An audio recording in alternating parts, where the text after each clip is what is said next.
The Road Beyond Tears. Alisa. 9. World's End. Screech. Parents gone. She woke in a hospital corridor to the sound of muffled sobs and the sight of 2 white sheets that would never move again. Her mother's scarf, warm only hours ago, was cold in her fists. She was taken to her Uncle Rahim's house. His eyes held pity, but his lips stayed shut.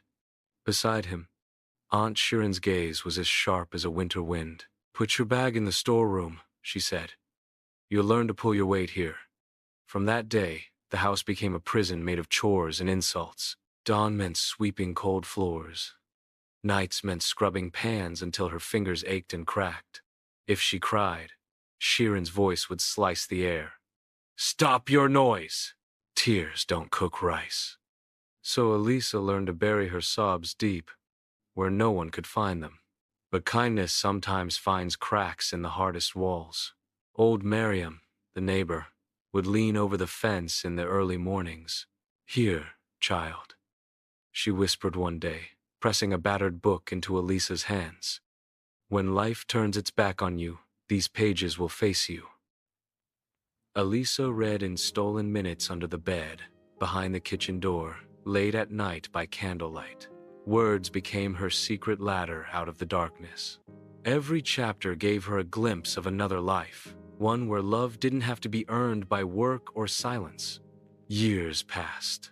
She studied at dawn, after the floors were clean. She memorized lessons while kneading dough.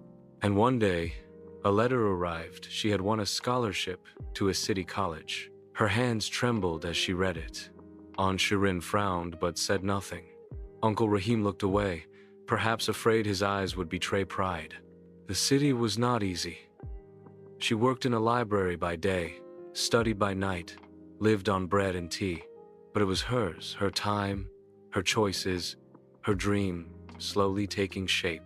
When she graduated, she clutched the degree as if it were a shield.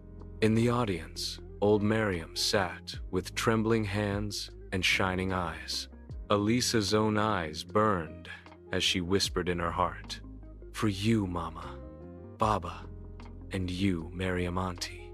She worked hard, saved harder, and years later opened Home of Hope, a shelter for orphaned children.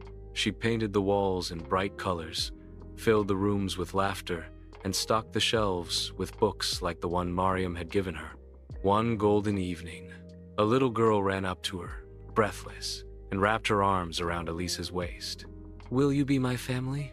the child asked, her voice barely more than a trembling thread. Alisa knelt, tears spilling before she could stop them.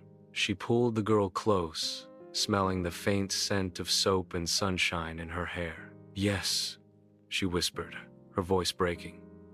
Always. The road behind her was long and cruel, but in that moment, Alisa knew. She had walked through the night and found the dawn.